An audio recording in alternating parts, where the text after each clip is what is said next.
Did you? Oh, what? Are we on? Did you know Yes. that there's a town in Sicily called Lingua Glossa, which is like tongue in both languages? Anyway, so yeah. Oh, okay.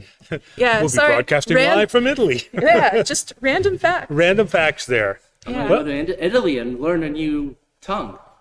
Well, once this whole thing is over, it's show on the road, right? I mean, we've got to we've got to go to some interesting places too. So, as you can see, we are back in the church again. My apologies. We really love going to the parishioner places, but sometimes the internet can be a problem and has caused some issues. And the show is really about you getting in your questions. So we're back in a nice quiet area where we have a good internet and everything like that. So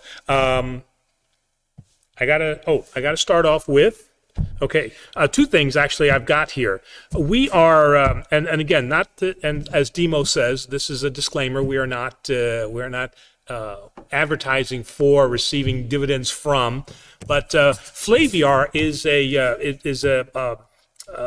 it's a club where you get to sample different whiskeys. Ooh. So basically what they do is either Irish whiskeys, Scotch whiskeys, this one in particular, these bottles are from South America. So it's a South Cool. American sampling.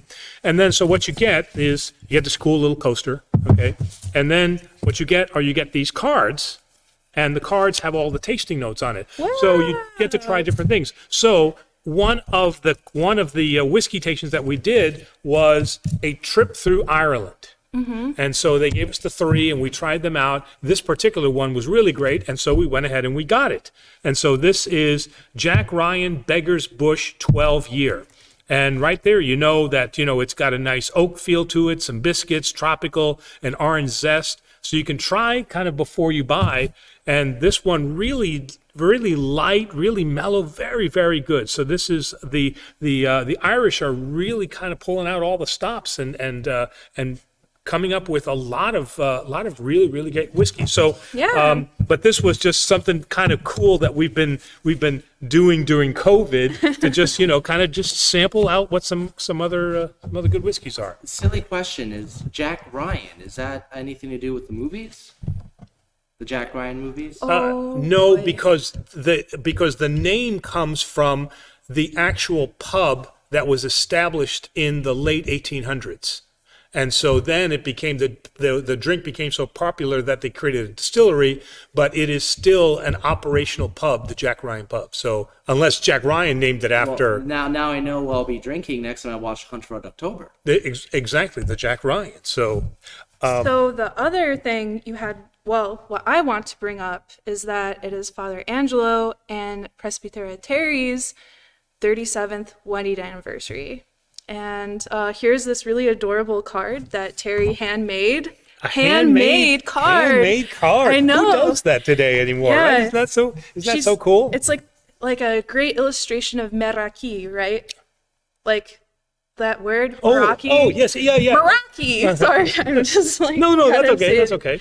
Yeah. But yeah. So congrats to them. And again, it's my anniversary, so I want to say publicly to everybody that I love my wife Terry. It's about time. It's about time. It's Oh boy. Yeah. So We show and tell, I think. Yeah. Do you want to do the show and tell Yeah, now? let's do it. Yeah. Let's get to the show and tell. The vestments. I know that a couple of people have been asking me about that, and so the two vestments that I have here, somebody was asking me about the black vestments, and so I wanted to show you, and I kind of contrasting it against the traditional the traditional purple vestments that most priests will wear. But I was very, very fortunate. A longtime priest that back in Michigan in Ann Arbor had passed away, and his presbytera actually then donated to me and asked if I would like to have some of his vestments. Obviously, I was very, very honored to do that, Father Anthony of blessed memory. And so this is actually his vestment. So I'm kind of one of the few priests that actually has a set of black vestments. And Very cool. And this is what they look like. And so I'll wear this all the way up until the betrayal, and then once the betrayal happens during Holy Week, I'll transition then to this black vestment. So just something to see. Yeah, I like the black ones more because they have sheep on them. I think Yes. that's nice, a nice touch. Before we get into the questions in the chat, which we will get to shortly, I'm going to ask you a really quick question that Demos highlighted for me to ask you. Okay. That was asked before, and that was pretty much around the lines of not understanding why olive oil is permitted in fasting, given that it's not directly an animal product. And if it's coming from a blessed tree from God, right, like olive tree, like why are we abstaining from utilizing olive oil during times of fast? So is there anything you can... This is and this is a great question because it gets to the root of understanding how the fast really came about. I mean, we attach, you know how we always attach a lot of symbolism to stuff, but we got to get to practical, okay? And so the question could be extended to, what's wrong with meat? Why is meat bad, right? Didn't God say, right, after the flood, he says, all of the animals are good for you to eat. And then Peter, right, you know, he had the dream and the whole tablecloth came down and it was with all the, so you could eat anything. So why are we calling food bad? So that's the false premise. Food is not bad. But if you look at St. Basil's original intent with the fast, okay, there are many reasons to fast, obviously, but the triad, right, is hold up your hand like a triangle, right? So prayer, fasting, alms. That's the triangle. That's what's supposed to happen during Lent. What ends up happening during Lent is we only talk about fasting and we get too caught up in it. So St. Basil's idea was, okay, what are those things in your household that are at the time, right, we're talking about the 4th century now, right? At the time, what were those things that you spent a lot of money on? Well, you just don't butcher an animal, you know, that's expensive stuff, okay? How was olive oil made? It was... You got to press them. And then It's some there effort. was no Yeah. machine, right? So pressed olive oil was a costly item. Okay, meat was a costly item.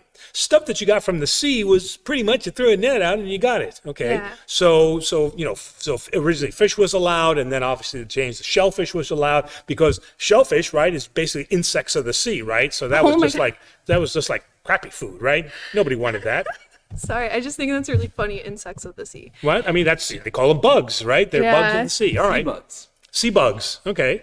So the original intent of all of that was, from St. Basil's perspective, is instead of buying that, you're going to buy these other items like nuts and beans and rice and things like that. The difference between the money you would have spent on the meat and the olive oil versus what you're buying now, that money goes to the poor. That goes to the poor. Who is doing that today? You're missing not you, but you are missing the point of Lent. The point of Lent now is that we're supposed to now have prayer, fasting, and alms.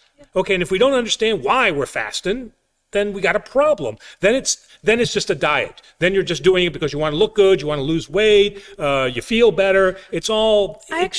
I have a question regarding that because I've been kind of struggling with that myself as, you know, things approach and I'm thinking more about fasting and how I want to do it this year. And I've noticed this inclination within myself that is tying it more to a health conscious, like looks attitude, like doing it for the betterment of my appearance. I hate to admit that publicly, but like I noticed this inclination within myself. So I'm wondering, I think by me just verbalizing it, it helps me understand or helps me put out there that like, remember you said this on Orthodoxy Questions Answered, you gotta stick to it. But is there any kind of advice you could give to someone who might be struggling with the same sort of inclination I am when it comes to fasting, with doing it for the sake of appearances or losing weight, thinking of it beyond a religious reason, which feels kind of icky, but... Well, look, okay, so if that is the reason, then it's not a religious fast. Exactly, okay, which is the not. problem. Okay. Yeah. All right, but I would see it as a side benefit. Okay. Now, I'm going to practice prayer. I'm going to try to increase because the idea is that if I am hungry, I am remembering why I'm hungry, and it's increasing my prayer life. If I eat way too much and I'm gluttonous, I'm just going to lean back in my chair and go, I don't want to do anything, I'm tired, right? Okay, Yeah. all right. So that's not helping your prayer life, all right? Now, if you also remember that the fasting is supposed to be that I'm eating less, saving some money, I need to now do something good with that money. Now, today, whatever you want to do, if you want to give it like we do to the SPCA, you want to give it to the St. Jude's Research, whatever it is that you want to do with that money, then Lent is the time to do that. Now, in doing all of that, if the side benefit then is if you lose weight, what's wrong with that? Yeah. But it can't be the primary directive. Then Yeah. all it is a weight loss program. Yeah, I just noticed that inclination within myself, and I'd like to change that. Yeah. So don't feel bad about that if it's going to happen, because if Yeah. you practice fasting correctly, it's going to happen. But that's okay. So treat it as a wonderful gift that God is giving you for doing all the other stuff. Yeah. Exactly. Perhaps if I focus on the other two too, with the purpose of fasting, Yes. that will help, right? A religious fast has to include all three components of the triad. Well said. All right, now we will not neglect any more time, and we will go straight to the questions in the chat. Did we already tell them that it's a long show? Oh yes, we didn't tell them. We didn't. I like how I say that, looking directly in the camera. We didn't tell them, but this is a 2-hour-long special. So To make up for what happened last week. yeah, feel free to strap in, get some tea. It's going to be a long ride. It's going to be a long ride. And also because next week. Oh, that's right. That's right. Unfortunately, a personal situation has arisen in my family, and I'm going to have to. And both President and I are going to go down for that. It's unfortunately rather sad, but it needs to be done. So because I'm not going to be available, obviously, then Demos and Marissa won't be available either. So we're not going to have the show next week, but we will be returning on the, I believe, 4th of March. Mm-hmm. And we'll be back on. By the way, just really quick before we start, we got really cool stuff lined up. We have a teaching liturgy that's coming up. We're going to do one of these shows is going to be dedicated to just Lent. Cool. So talking about Lenten services, the triad, what's Holy Week about. We're just going to focus. We're going to have one episode just where we focus just on that. So look forward to that too. This is literally the calm before the storm. Calm before the storm. We're going to just. Content is about to come from everywhere. Oh boy. Well, let's get to the storm in the comments. Okay. Shall we? Yes, Ready? Now we're ready. Okay, so our first question is from Aaron 88205, my favorite Aaron. He says, "Hi Father, my first question is, what is the proper way to dispose of blessed objects such as old icons that are worn away, blessed palm leaves, etc.?" I think I know the answer to this one. Do you want to say? It has to either go to the earth or you have to light it on fire. You have to, right? It has to Yeah. be. It has to be consumed. So, Yeah. Marissa, you're absolutely right. In fact, I think there is a video on how to properly dispose of sacramental or blessed items. We're But adding that to the chat, so if anyone wants to check it out for later. whatever it is, it cannot go in down the drain. It can't go down in the garbage can. You can't flush it down the toilet. Okay, none of those things can be done. What Marissa said is absolutely right. Either consume it in fire or bury it. Yeah. Moving on, and the questions. Gloria asks, "Hi Father, is the Western rite valid as the Eastern, or is it as valid as the Eastern?" Well, when you say rite, I mean, it could be the funeral rite. If she's meaning just a general, yes. Now, if you're saying, is the Western rite recognized by the Eastern, by the Byzantine Church, there are some things that are recognized and there are some things that are not recognized. Like the way that the Roman Catholic Church performs the liturgy is not recognized necessarily by the Orthodox Church, just because there's been elements that have been lost. Is the rite of marriage recognized in both churches, East and West? Absolutely. Baptism, same thing. Ordination, same thing. But there are a couple of things that are not recognized. But in general, I could say yes, both rites are recognized I also, as sacramental and valid. also, I think Ash Wednesday, which was this week, is a part of the Western Rite, right? Yes, and absolutely, we right. do not do Ash Wednesday. What do we do? We do Clean Monday. Very good. Yeah. Yes. And that marks the start of the 40 days. Right. And think of Clean Monday as clean cupboard. I've cleaned my cupboard of all my fast-free items. In a way, spring cleaning. Spring cleaning. Yeah, of the mind, body, and soul. Our next question is from Trench. He says, you said in a video that to be saved, one must go to church all the time. What's the point of being in the church when the church streams it online? Many times people that go to church often sin more than the ones that don't. So which is better, to sin intentionally or to go to church and try to not win and not go to church? That might be in reference to a sermon you said about having to go to church to be part of the community.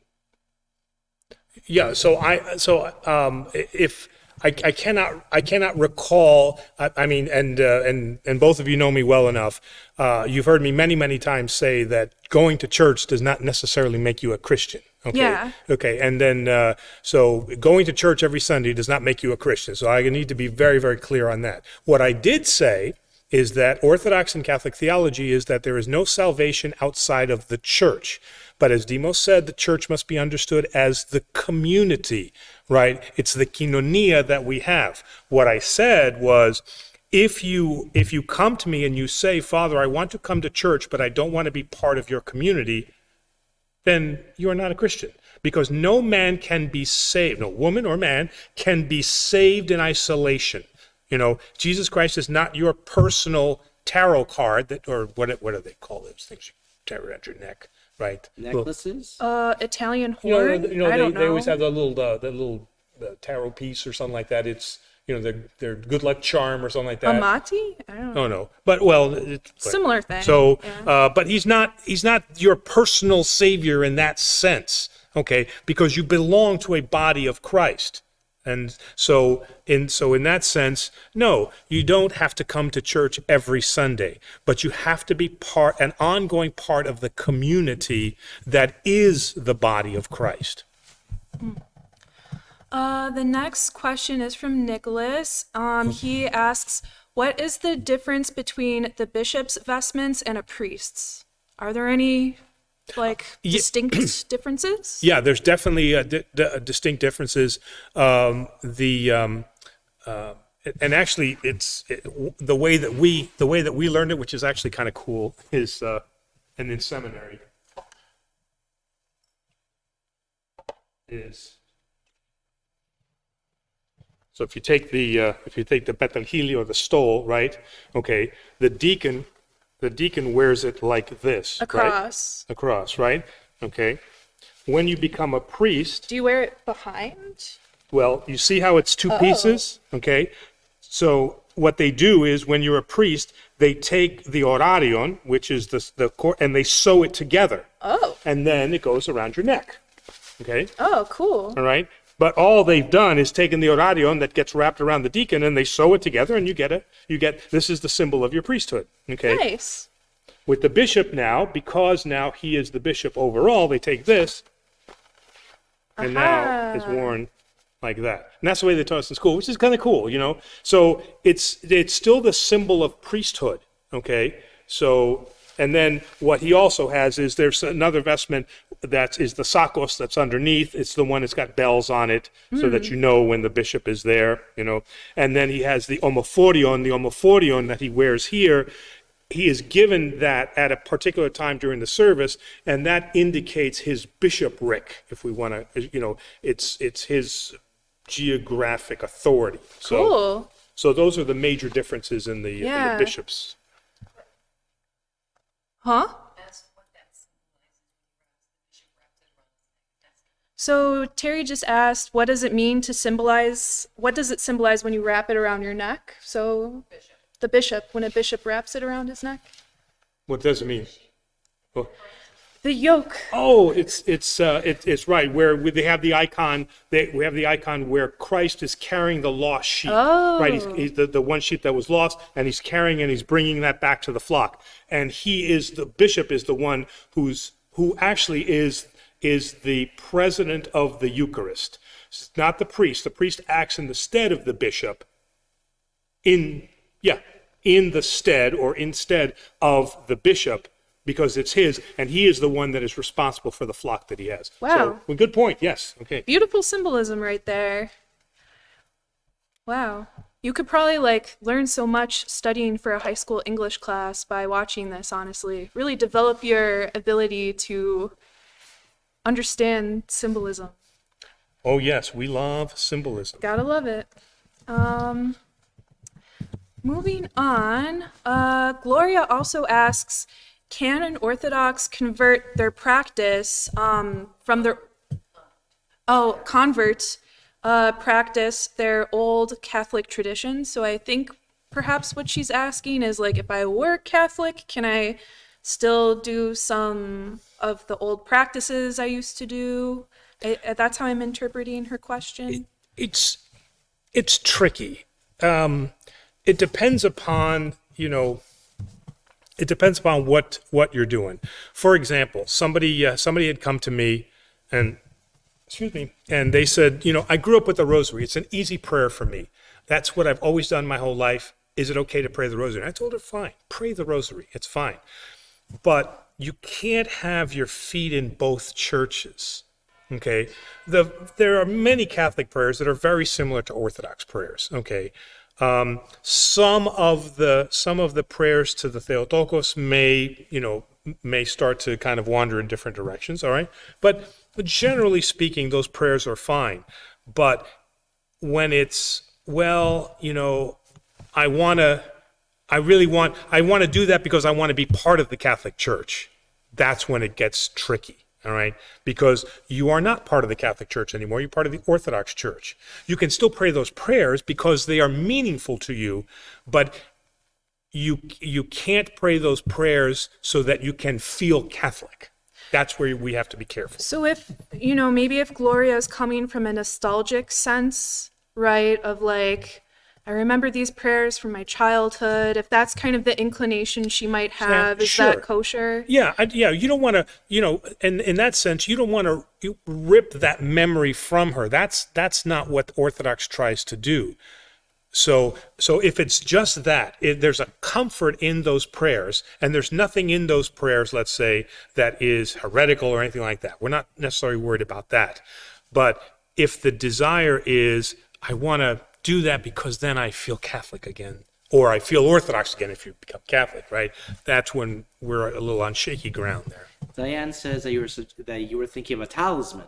A talisman, thank you. That's the term I was looking for. Yes. Cool. We get a shout out from Emily Chapman, who says, hello, I am Roman Catholic, but my husband is Orthodox, and we go to St. Mary Magdalene in Fenton, Michigan. I've been watching your show to learn more about Orthodoxy. Thank you so much for these streams. And her first question is, how... So, by the way, that was one of our sister churches when I was in Flint. Ah, very cool. So there was 4 of us there. So please say hi to Father Gabriel for me when you see him next. Oh, that's sweet. Okay. I love this. But her first question is, how are Orthodox priests assigned to locations? That's a good question. When priests are moved, is that their decision or are they reassigned? So one of the great things about being military is I can follow orders. So the answer to the question is you are told where you will go, all right? Now, in the Orthodox Church, depending upon your bishop, you may have some say in that. So, for example, when I was asked to come here, the bishop asked, and he says, the one priest is moving now, and I would like to put you in this position. I think that this is a good parish for you, and I'd like you to move. In the military, that conversation would be, here are your orders. You are moving from Flint, you're going to Rochester, pack your go bag, and you will be there on Monday morning. Are we clear? Absolutely, sir. Done. In the Orthodox Church, there's more of a Byzantine language, and the Byzantine language is, I think it would be best if maybe you strongly consider the fact that we would like you to move to Rochester. And I think that would be a benefit for both you and Presbytera. What do you think of that? Yes, Your Eminence. I think that's a great idea. I love that idea. Okay, so, Oh, I but love that, yeah. in fact, the one way for Orthodox priests to get themselves in trouble, and we have seen this many, many times, unfortunately, is when priests decide that they want to go shopping on their own. I see a parish that I like. I want to go to that parish, and they do that without letting the bishop know. Bishops don't have a problem if you say to them, you know what, I need to be closer to my parents. I'd like a parish in X. Yeah. Okay. Or this parish is not working out. We're not gelling together. I think it's time for me to move on. Or I've been here. And then the bishop says, okay, I understand that. Let me start looking. But when you start looking around privately and then you make deals, you're usurping their yes, authority. right. Yeah. And whether it's corporate or whether it's military or whether it's the church, your boss doesn't like that. Yeah. Okay. So always consult the boss at least. Right. You know? But- Greek Orthodox Bermuda. That sounds great. Or Aruba. No, actually, Bermuda. We'll talk about Bermuda later. What's that? That's what clergy ladies for is Bermuda. But yes, the answer is that bishops are responsible for your assignment, but there is a little bit more flexibility than there would in the military, let's say.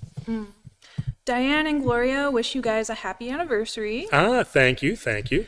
Ernesto asks, asking as a Roman Catholic, what's the Orthodox teaching of beliefs, if any, regarding purgatory?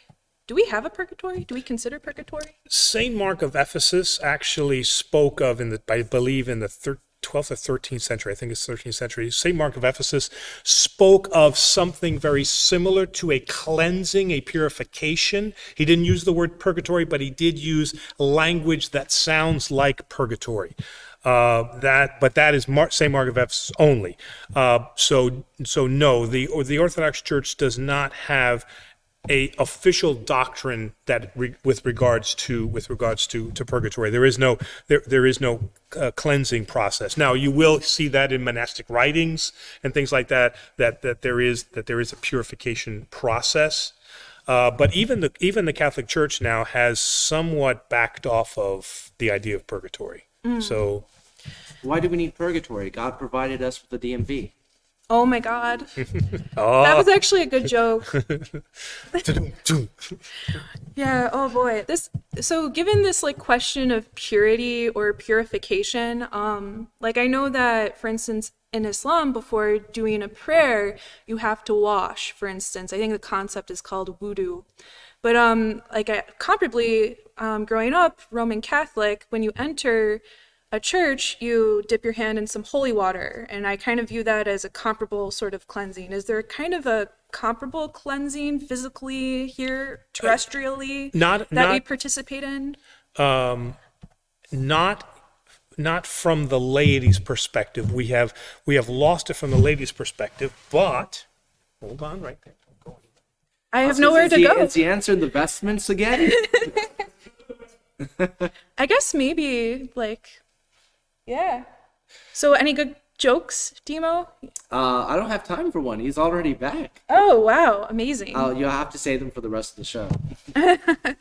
So this is... Or you could just consider my life. I'm just kidding. You see it? Well, you should read the title just in case. Okay. Yeah, read the title. The Order of the Divine and Holy Liturgy. Okay. Mm-hmm. And in here is the prayer of the proscomedia. So the prayer of the proscomedia is... I've got to even go back further. The prayer of vesting. So before I vest and before I do the proscomedia, listen to the prayer. This is the benefit by doing this in the church. We can do show and Everything's tell very easily. Accessible, yeah. Actually, I'm sorry, I apologize. It is at the end of the vesting before the proscomedia, before I touch the vessels. Yeah. Before I touch the vessels, my prayer is, and he immediately proceeds to the wash area and says, I shall wash my hands in innocence before you, O Lord, and serve before your altar. And then it goes on. Mm-hmm. So do you wash your hands? So it says go to the wash station. Okay, so it means go to the wash station and do something. So you do wash your hands before. When the bishop is serving the liturgy, is celebrating with the liturgy. There will be a point in time, and it's been a while since I served with the bishop, so I'm a little lost on exactly when that point happens.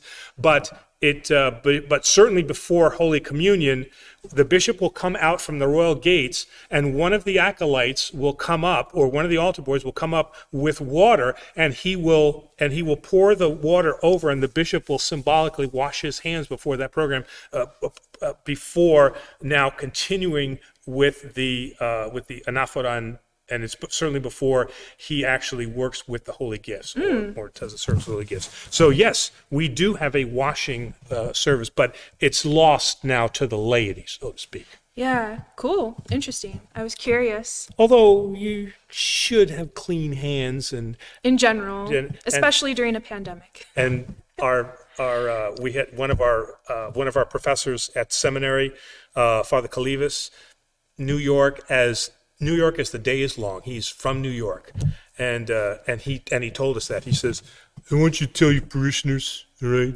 that they should wash their hands before, and for God's sake, please tell them to brush their teeth before they come for communion." Oh my. He just made me laugh. It was too funny. Oh boy, that is pretty funny. Okay, I don't want to get too lost here in the chat. Next question, or rather a comment from Gloria, is with regard to women on Mount Athos again. Oh. Father, I like how you're like, oh. Father, as I was saying about women not entering Mount Athos, I was thinking, what if women covered their head and have a face veil like Coptic nuns did? And she's just kind of curious about, like, perhaps maybe like why that couldn't be an option. I don't know. Do you have any more comments, thoughts? I'm gonna have to stay with my same comments. The intent is to deceive, right? I mean, you are deceiving now who you really are. Okay, so does the act of deception Terry then disagrees. I don't think she's saying doing it as a deception. She's saying if she comes dressed similar to a nun, that way her face is being covered, she's covered up, not a temptation. I don't think she means it as a deception. Oh. Yeah. So- do you want to repeat what Terry said? So what Terry was saying is that it sounds like the intent of the question is not one of deceit, but can I go to Mount Athos as a nun? Covered like a Nun. nun. To be not so. Yeah, but my understanding is that nuns are not allowed on Mount Athos. Yeah, I don't think. Yeah. So if a nun is not allowed, then dressing like a nun will not help. Yeah. Right. Are men allowed in Greek Orthodox convents?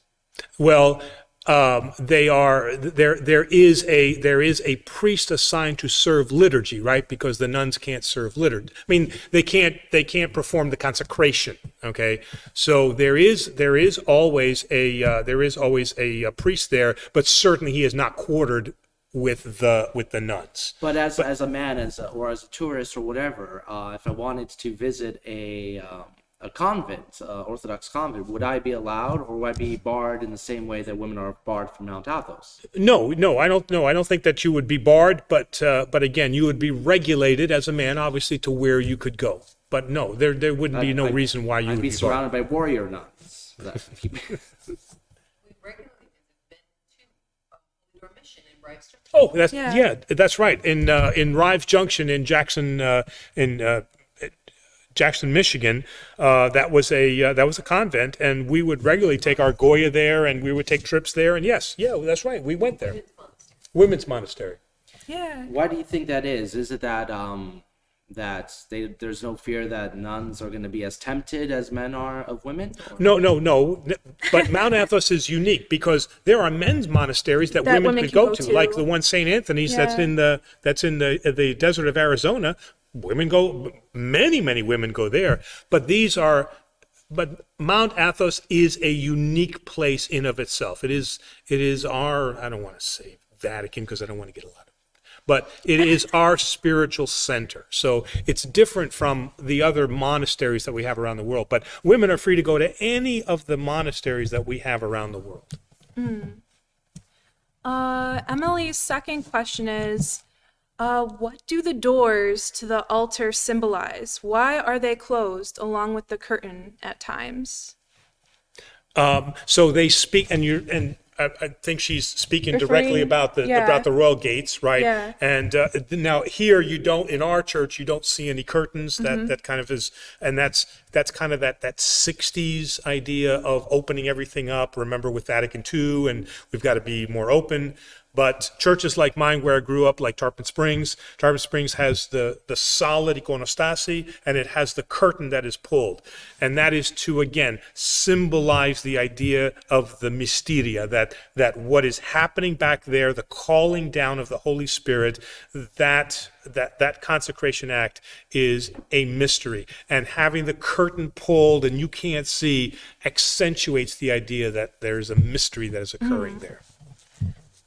So symbolic. There's nothing there that obviously with art. There's nothing there you're not allowed to see. It's not a ritual. It's not like for example like a Masonic ritual where there's something you can't see. Everything is open. But the idea was to visually see and be reminded that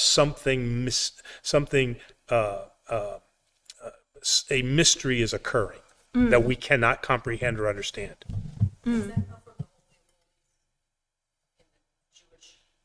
It is right. Can you repeat the question? So does that come from the Holy of Holies? Is that yes? So that is the calling back. That is the calling to remembrance of the Holy of Holies, and you will see and hear some priests refer to that area as the Holy of Holies. They'll call it that. So there is a symbolic connection then with our Jewish roots. Absolutely. Yeah, I guess you kind of hit on this as well in your description of this, but Gloria further asks, why don't some Orthodox churches have the curtains and they just have doors? It's a matter of style. You were It was a progressive act of the 60s and 70s. It was felt that we're what's going on back there and why is this a mystery so that was the church's response to that 60s and 70s generation. Okay. And to include the open artwork, the open framework of the iconostasi. I mean, you will not see an open framework in the monastery. You will not. Yeah. Okay, that's just not it. So but so you can really identify the period of time in when an Orthodox church was built, just by the styling of the iconostasi. The next question is from Medieval Guitar. Good to see you, Medieval Guitar. Hey, welcome back. Yeah, they say, good evening. Father, how should we understand the prayer to the cross? Quote, Hail, most precious and life-giving cross of the Lord. So...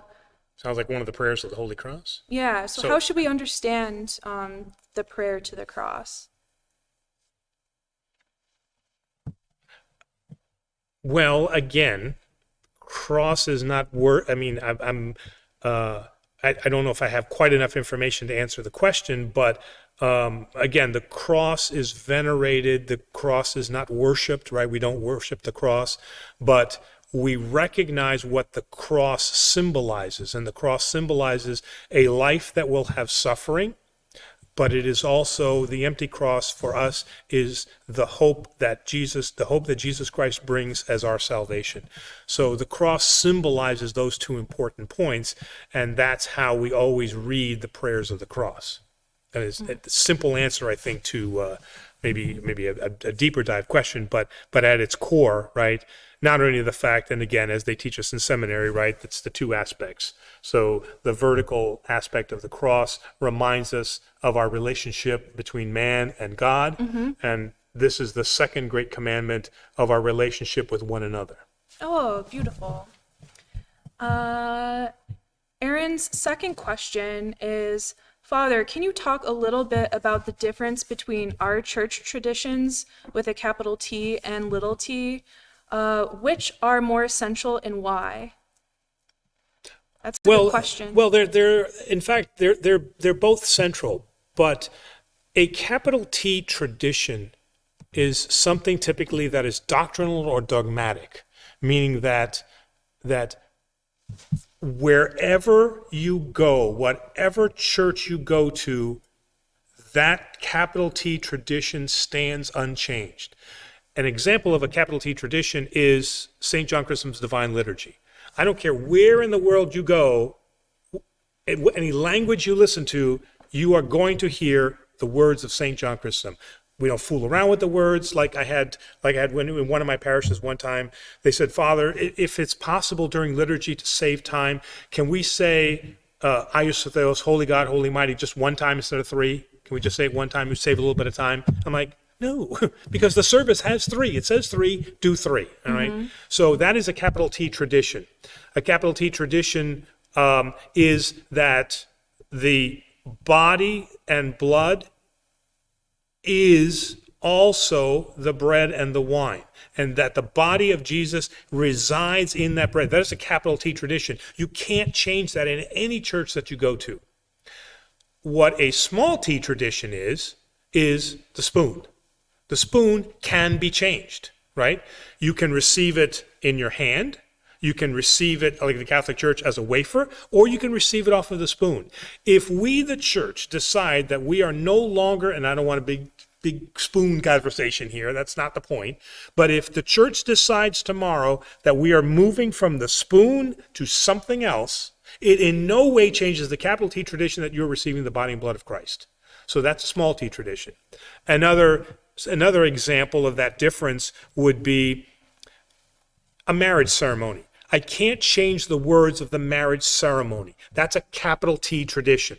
But Russians and Romanians like to wear a crown. And Greeks like to wear the wreath. Okay. They both mean the same thing. They're both the crowning of the king and queen of their kingdom. But it's a small t tradition because it's what you want to, what fits within your culture. So a capital T tradition is something that is unique. That is unique and that is universal throughout all Orthodox churches. Whereas a small t tradition can be changed without losing any of the capital T traditions. Nice. So all the sacraments, for instance, would be capital T. Yes. All the sacraments are capital T, right? Yeah, well put. Our next question is from Katie Williams. As a Hispanic Orthodox convert, I feel like I'm left out, maybe because I don't understand some English words that much, and they have different traditions than my culture. It's very hard for me to find someone that is like me from my culture. I could imagine that being very difficult, especially. Oh yeah, you could probably feel that personally, right? Yeah. Because you come from two very passionate cultures, right? Yeah. Okay, so but in a church like ours, to bring out your Italian culture, your Italian background is tough, right? I mean, because everybody wants More to, accepted than some others. I can say that. all right. Terry wants the, she's Scottish. She wants the liturgy in Gaelic, Scottish Gaelic. That would be awesome. Okay. So, so I 100% understand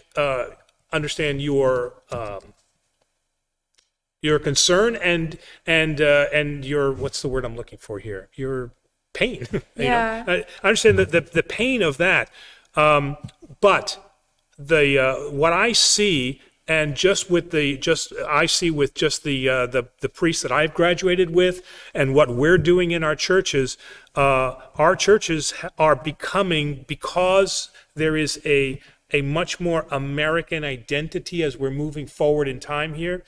I'm seeing, like, my one good friend who is from Panama. He is serving Spanish liturgies in the awesome. Spanish language. He's in Florida, and he has a huge convert rate because now they hear it in their own language and they love it. We have, obviously, if you're Romanian or you're Serbian. When I do the marriage services, speaking of Italian, when I do the marriage services, I always ask, what is the other couple's culture? The other couple. I'm marrying 4 people at a time. We're very progressive. Yeah, very, very progressive. That's right. You got a polycule? Come on here. That's a small t. Small. That is a small t tradition. But I will learn the crowning prayers in both languages. So I'll crown them once in English, I'll crown them once in Greek, and I'll crown them once in Italian or Romanian or whatever, whatever their language is. And it makes them kind of feel part of that. Most of the churches in the South where my good friends are serving, their liturgy, their patrimon, their Lord's Prayer is done every Sunday in like 5 or 6 languages. So Yeah, that's a long just, service. we're getting there. We're getting there. Yeah. Plus, you do something special for your agape service. Yeah. No, you mean reading in different languages? Yeah. No, that's actually capital T tradition.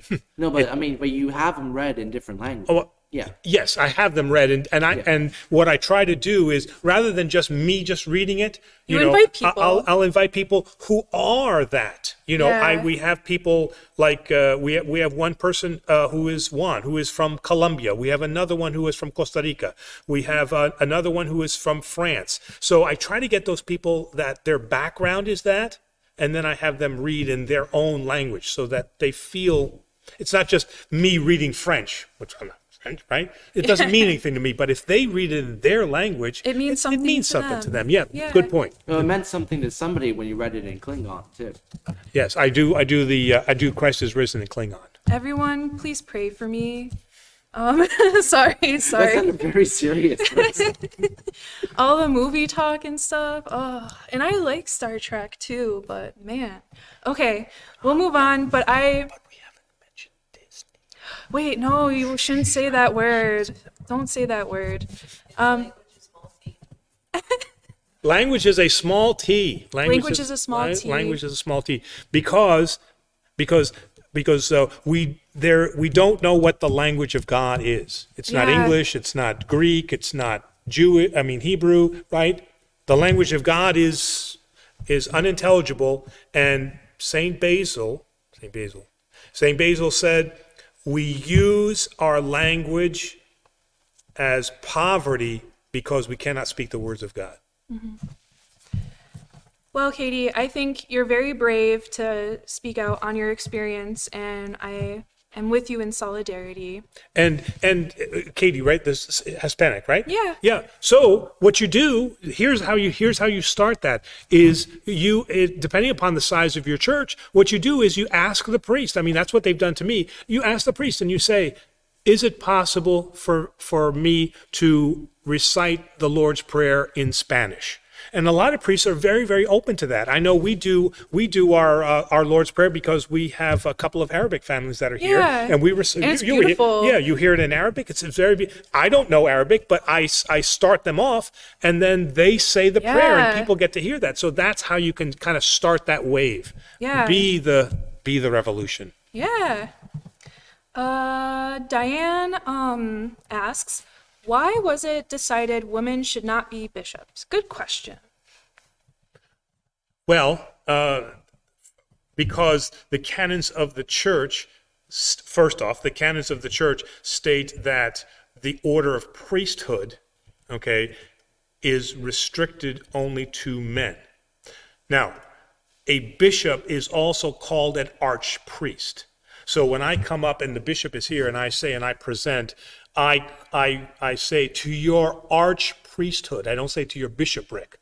Okay. So in that sense, he is a priest. So by virtue of women not being able to become priests, they cannot become bishops. But then I guess this lends itself to the very well-asked question of why can't women be priests? Okay, so I want to start off with a very legalistic answer to that question. Now, I know that the Catholic Church, talks about the idea that Jesus came to the earth as a man, ergo that his priesthood is restricted only to men. That's a lot of poppycock. I mean, come on. Let's not be crazy here, because at the same time we call Mary Magdalene equal to the apostles. Okay, so now you have a woman apostle. You have women deacons in the church. The canons of the church specifically state what is the age that a woman can become a deacon. Okay, so those are in the canons. Now, as far as priesthood goes, that is at its core, that is a much more, right now, that is a much more social issue, because that is not something that is culturally accepted within the Orthodox Church, all right? And if the bishop, if the patriarch tomorrow came here, stood in front of those gates and said, I am now presenting now Mother Marissa, Wow. who will now be leading you. Father Angelo has to go somewhere else, and now you'll be in the hands of Mother Marissa. I'd be very sad And overwhelmed. overwhelmed. And I'm telling you right now that 3/4 of this church would empty Oh, I'm sure. on the spot. Probably not everyone. Not because they, because they don't like Marissa, they love Marissa, right? I don't but know. that is antithetical to what they have grown up with. Yeah. And most of those people that would leave would be women. They have Yeah. told me that. The women have told me that they are not. So the priest, and I'm talking about the priest and the archpriest, it's very clear when you get ordained, you are responsible for the good order and the community of the community that you serve, the koinonia of that community. If you do something that breaks that koinonia because you want to do something radical, okay, then the church has a problem with that, because you are not pastoring to your flock.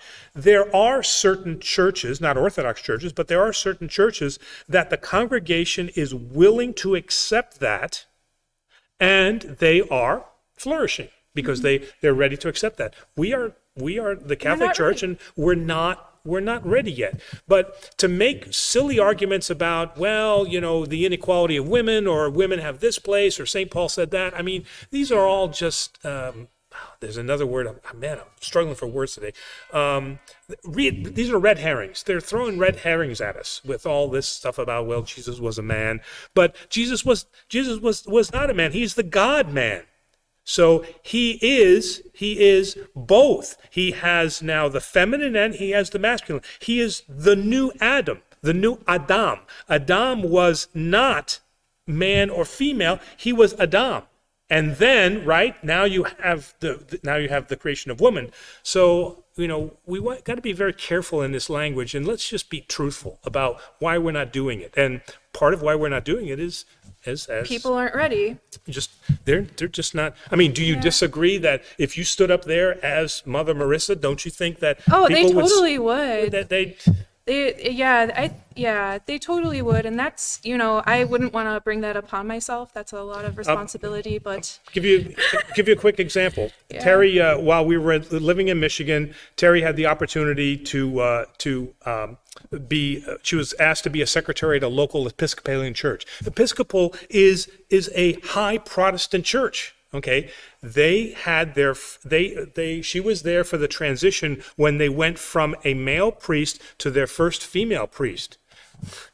even that was probably in an hard. Episcopal church. I mean, it was a very difficult transition for them, and there were things that she did that upset the parish. There were things that they did that were not kind to her. It created chaos, and the priest shouldn't be creating chaos. Yeah. But does any kind of progress in general, with any kind of social or cultural move, there are always going to be growing pains. Is there an argument that says we might as well deal with these growing pains now, or Yes. it's going to happen? Yeah. Yes, and the way that the two churches, the way that the Orthodox Church and Catholic Church are dealing with this problem is that they are saying, let us look at reestablishing the women deacon role.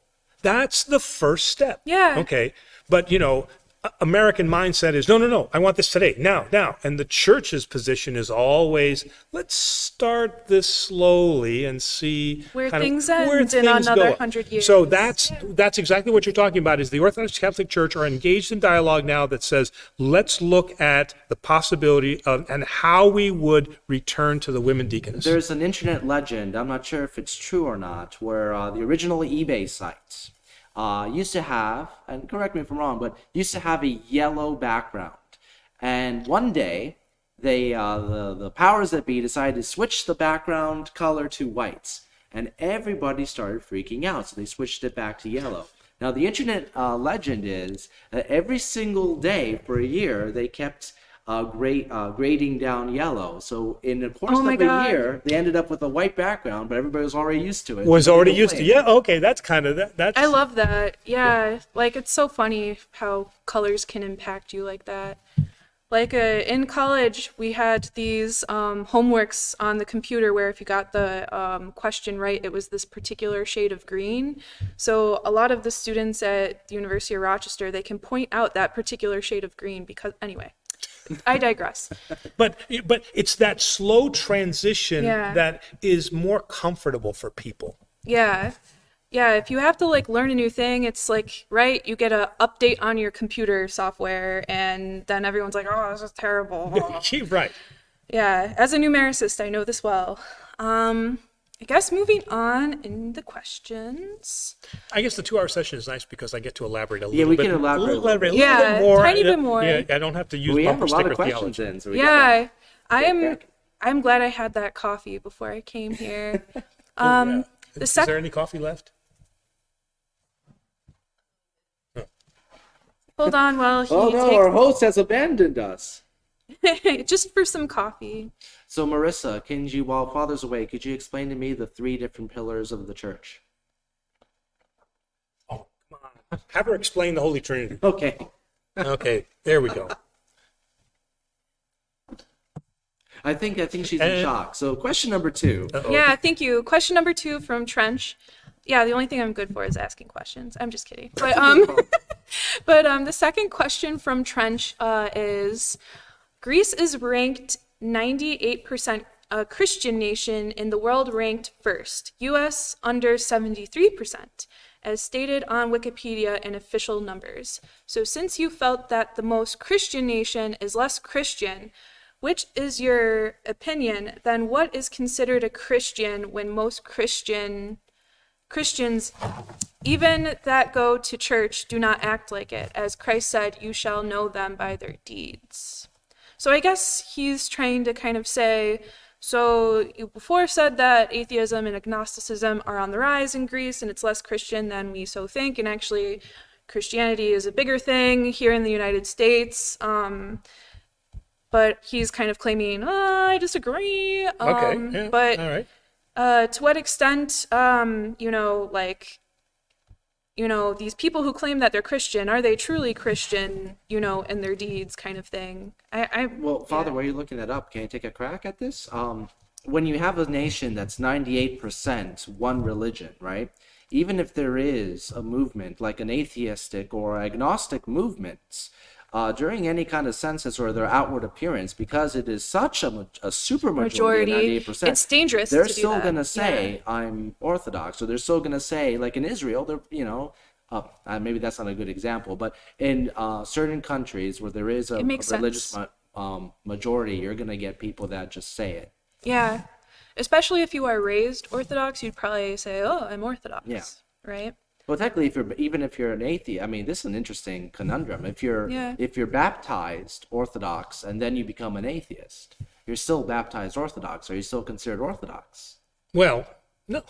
Yeah, but I mean, it's, but people will say that. Yeah, exactly. I'm guess where I'm starting from is this is my Hopefully the when you fast, it says the why and how of Christian self-discipline. okay. So at Lent I try to improve my reading, and so this book came up on ancient faith, and I read the introduction and I really liked it. So this is my pick of Lent is why we fast, and so I introduced it to my Bible study group on Tuesday. Cool. And he really gets to the heart, and I just want to read something here.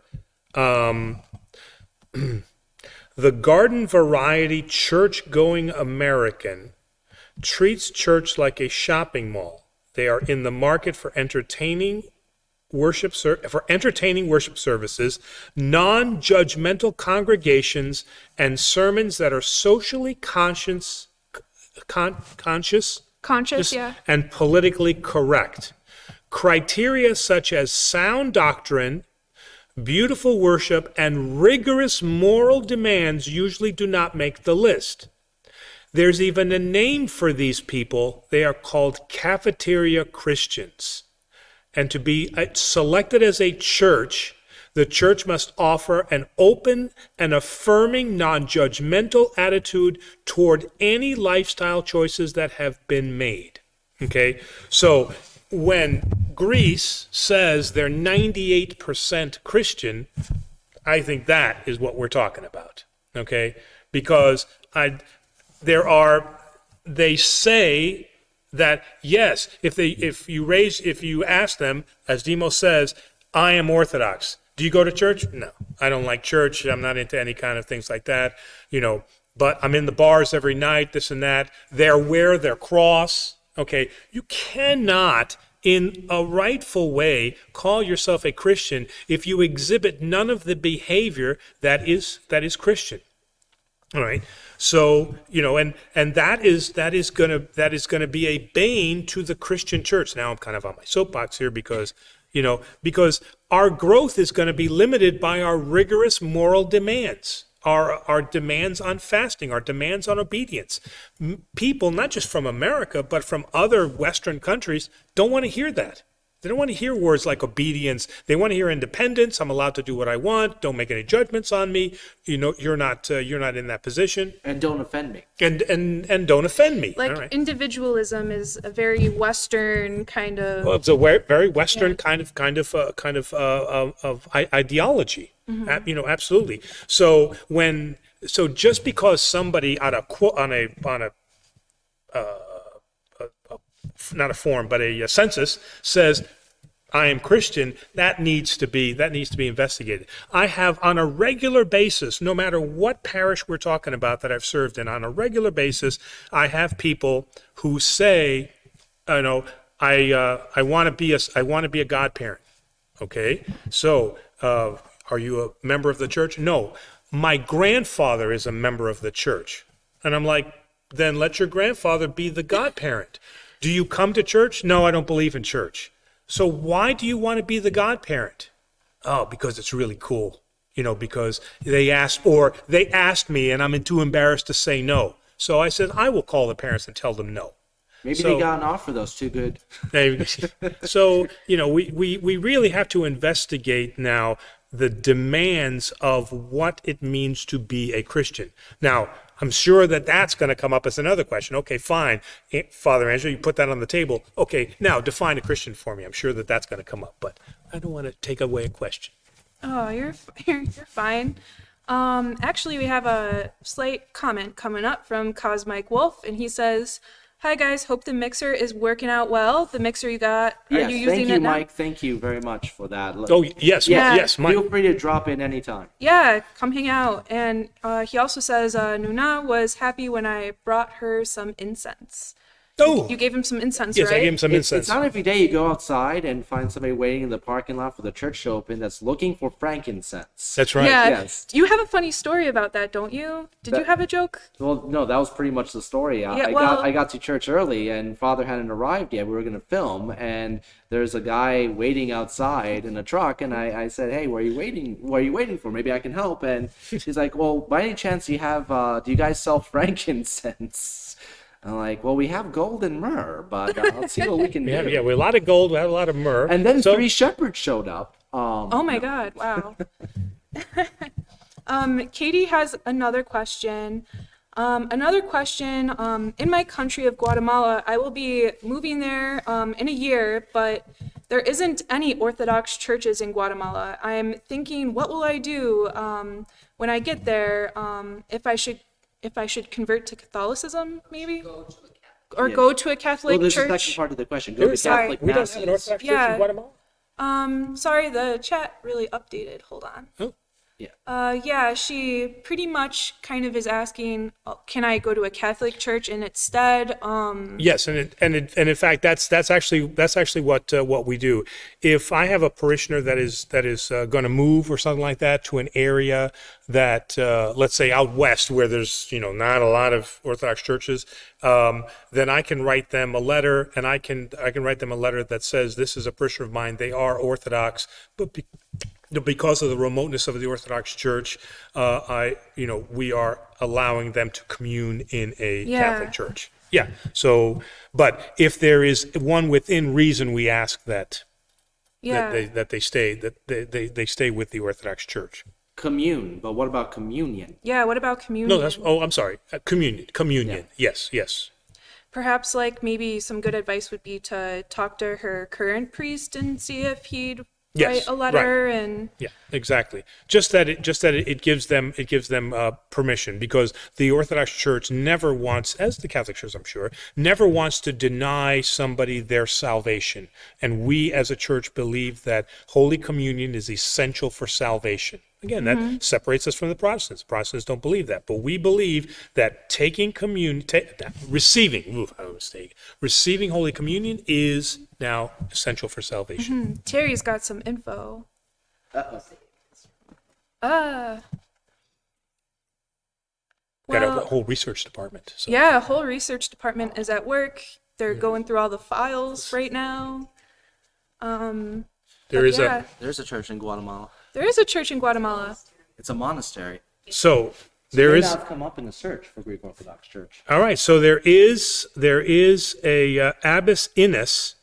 Inés is the head of the only Orthodox parish in Guatemala, the Monastery of the Holy and Life-Giving Trinity, under the Patriarchate of Antioch. Cool.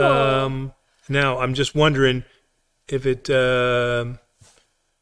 Perhaps could you post the link in the chat? Yeah, we'll post too? we'll post the link in the chat of where this is.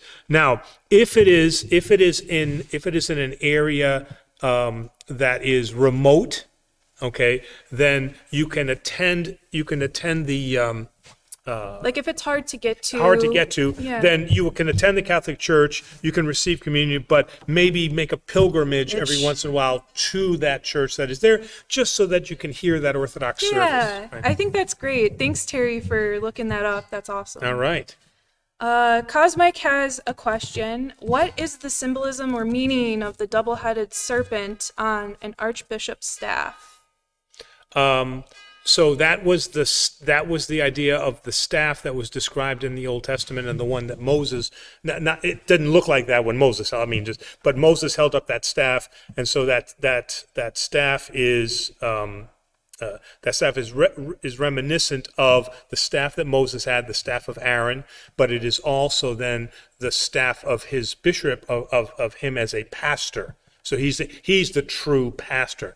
Now, the idea of the snakes looking at one another, there is a reason for why the snakes are on there, and that one I just can't recall today. Do you the bishop's staff with the snakes?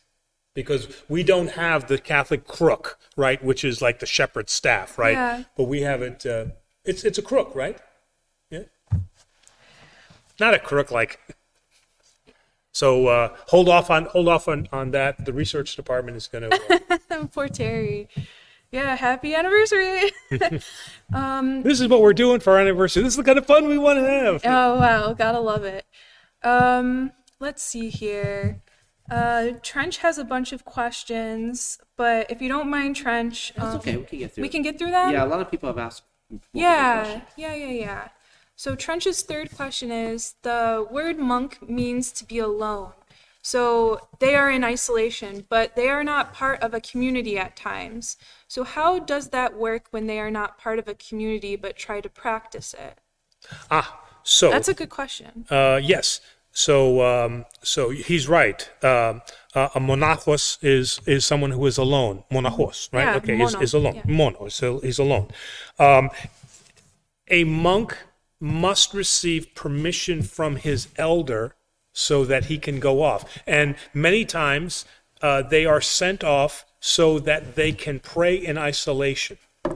But no monk is allowed to not be part of a community. So he can be off, and when he receives communion, he has to return to the monastery to receive communion. All right. So unless he's ill, which would be the same thing for me. If you're ill, then I would come to your house and you would receive communion. Same thing for their keli, their cell, right? Or their skiti, where they would live. So they are sent there for a particular reason. Okay. And then once that reason is fulfilled, they return to a community. So this is not a thing of a permanent type of thing, but it's for a cleansing, if I could say that, okay, where they need that isolation. But for receiving Holy Communion, they have to come back to a community. They have to be part of a community. So no monk is truly alone. In the general sense, they are isolated and alone. They are by themselves. Yeah. But they are never separated from a community. I will say we should take a moment to celebrate that you are no longer like banging your hands when you're doing this. Yes. Like Demos should be very happy. Yeah, but now that you've said it, I've broken the trend. But yeah, it's cool. We've trained you. I know. Whew, it's hard. there's Yeah. your treat, whiskey. Not in the church though. That's right. But yeah, so Trench has a fourth question of hopefully I can get the continuation of it, but he says, a couple of Orthodox sites say the proper way to do the cross is from the forehead to the navel to the shoulders, which makes a proper cross in length and other spiritual meaning, while the Catholics have what it seems like an upside down cross to stop the upper sternum, which many says is improper. So why isn't the standard stated more, or can make people do it anyway as they like? Well, the movement of the cross, or the placement of the cross, first and foremost should be done with deliberation. The exact point is not as important as the deliberate act, because there has to be a thinking, right? A thinking is my mind, my soul, my body, and now the weight that I will carry, Carry, okay? yeah. So those people that do in the video I have, the Jimi Hendrix, they're doing this kind of thing, okay? They've lost any capital T tradition of why the cross is being done. They've forgotten why they do the cross. So if the cross is done here and it stops there, or it stops at the navel, okay, Jesus isn't looking at that. What Jesus is looking for is the deliberate intention of thinking through what you're doing. To say the words, Father, Son, Holy Spirit, and at the same time also thinking about what each one of those parts of the body is meaning. That is what is important, not necessarily the exact position of, is it this part of the temple, or is it up here, or is it over here? Do I have to hit a precise point? Once you get into that, you are now into witchcraft, right? Because then it's all about form, right? And the Christian church is never about, it never relies on form. Right. It relies on intention. On intention, right? Because if I don't do if the child is not baptized in a particular way, or I don't do something, or if I don't do this step exactly right, you'll have people that will say, well, then it doesn't count as a baptism because you didn't do all the steps right.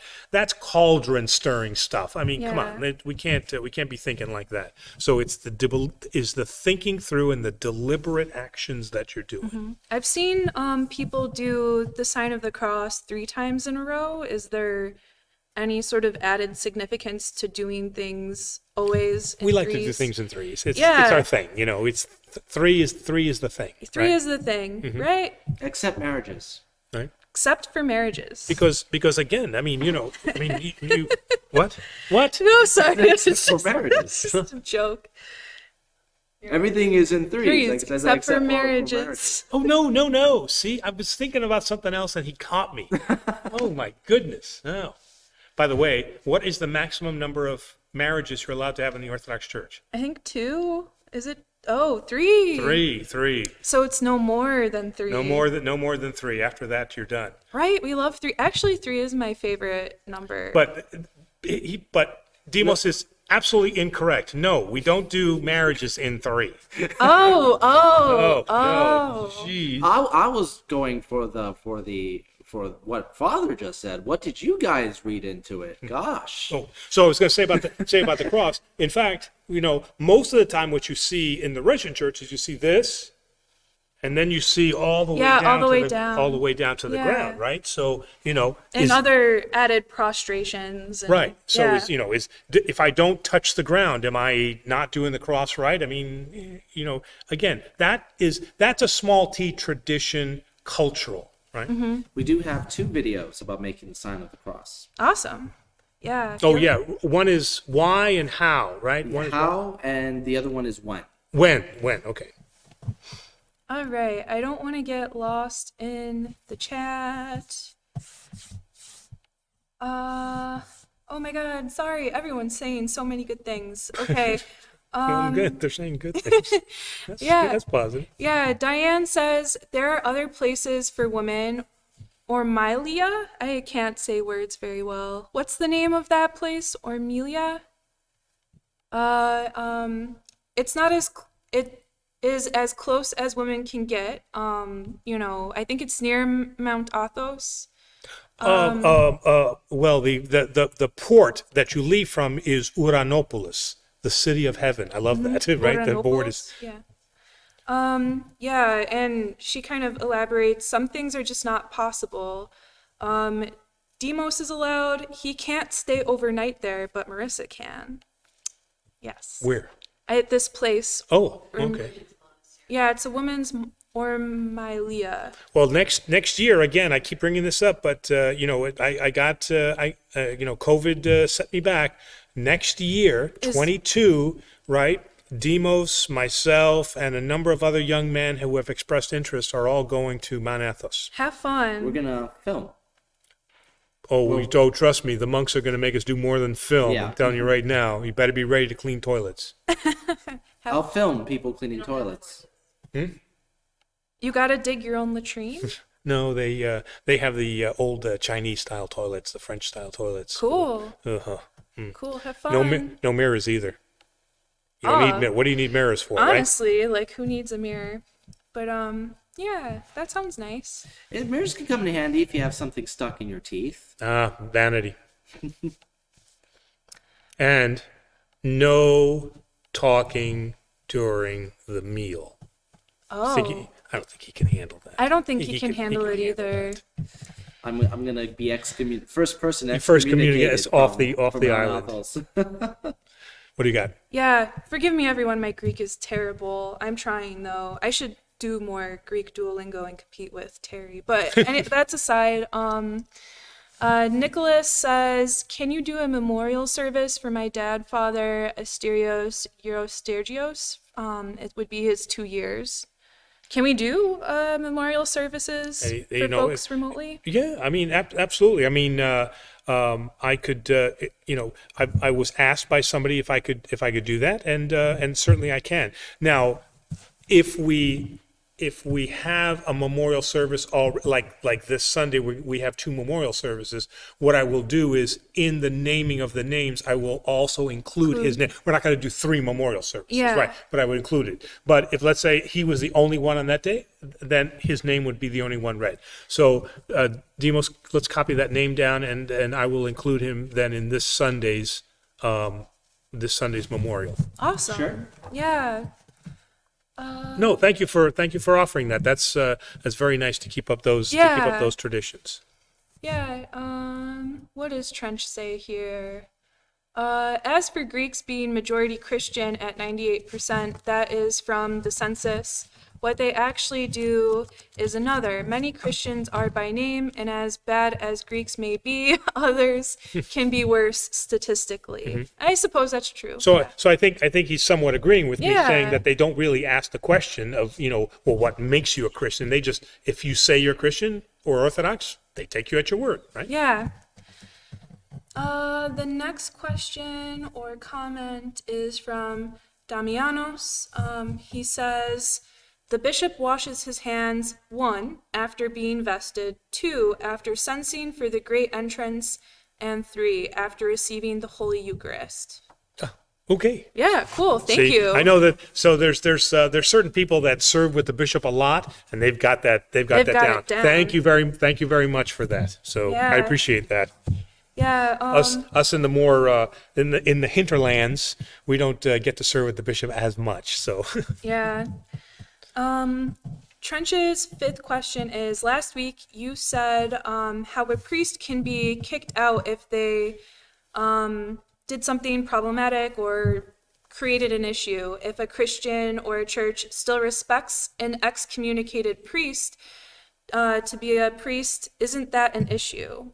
So, like, I guess if someone does something bad as a priest and they get excommunicated, but their parish still loves them, like, I know several situations like that, and normally speaking, that occurs because the priest is disobedient to his bishop. The parish loves him because they feel that he's taking a stand and he's standing up and he's not taking guff from anybody. That American ideal, right? Independent. You're standing up to somebody. But we as ordained priests have said before our bishop that we will be obedient to the, I don't want to say orders, I'm thinking like a military person, okay? But yes, my vow. It's my vow before the bishop that I will remain obedient to him, not to them, yeah. to him. That's what I'm. So and that's usually what ends up happening is a priest will say or do something that is not in obedience to the bishop, but it's what the parish really likes. Well, you know what? He's not the parish. He's not the priest of the people. He's the priest of the bishop, and he's supposed to provide. And this is exactly what the book the book here that I just showed. It's exactly what they're talking about is this idea of obedience. All right. Now there are situations also where the priest has done something heretical or has done something against the good order of the parish, and then he is removed. But I think Trench was specifically talking about the parish still likes the priest. What you were going to say? Sorry, I cut you off. Oh, no, I just had like a thought that, right, this kind of individualistic, independent approach as a priest going against, the bishop's will, there's almost like an element of perhaps vanity maybe added in there too that could, I don't know. My mind pride. went there. Yeah, pride, I guess. One of the examples was in Boston. I mean, when the Greek Archdiocese was going through the financial problems, okay, most of you know that every parish pays an allocation to the Archdiocese, and this is how the Archdiocese funds themselves. I mean, Catholic churches do it, we do it. I mean, so you pay a certain allocation. All right. When there was some financial difficulties that the Archdiocese went through, this one priest in one of the churches in the Boston area said, we're not paying our allocation until this crisis is resolved. And the bishop said, you can't do that. You can't make a unilateral decision like that. The parish loved it. They said, take a stand against, Bob, so you can take a stand. And they removed him. And they locked the doors of the church. Because we are a faith that must be obedient. We're allowed to say, hey, I don't want to be obedient to some kind of crazy rule. I'm allowed to speak out. But at the end, if it is not illegal, immoral, or against the canons of the church, then you have a responsibility to be obedient to that. And that's a tough thing. So that's where I think that's where we get into that problematic area, that you have priests, as you said, that are vain or prideful, and they think they're doing the right thing, but they are disavowing what they promised to do. Diane has the question of, does the Divine Liturgy exist in Hebrew? Yeah, it does, actually. I've seen it. I've seen it. I have never heard it in Hebrew, but I have seen a copy of the Divine Liturgy in Hebrew. Yeah. Cool. Some of the demos help me out Yeah, I here. think we're missing the first part of Maggie's question, Yeah. but I think it still makes sense. Would you be willing to read it out for me? Yeah, it says an actual coffin, parentheses small, with a cross. Then on Easter, nearing the end, the lights are all off as we sing, "Remember me when you come into your kingdom," and we take it out as clashing cymbals. This is very, very general, but I'm curious how the Greek tradition plays out.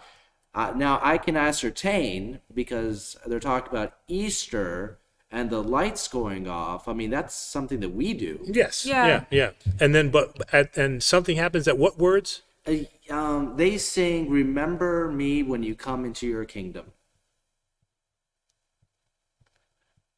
Yeah. And then they just. And then they take it out as clashing cymbals. Wow. The only connection I can make is the singing in the dark on Easter. That's, Yeah. Well, Maggie, if there's more to Christmas your was- question that didn't get through to us for some reason, please send it to us. the symbols is very, very reminiscent of Ethiopian Orthodox services. John, at our last service, did that. He started banging with a drumstick. Remember that? Yes, yeah. So, and I think right. So the banging is also a tradition in Greece. Yeah. They're trying to some of the younger priests are trying to revive that here. And then with the coffin, right, that's reminiscent of, what is it called? Everyone decorates it with flowers. The epitaphio. The epitaphio, The yeah. kuvuklion, yes. Mhm. Yeah, the kavuklion. Yeah. And you have like the young guys carried around who Right. never come to church, right? Yeah, because it's a form of punishment.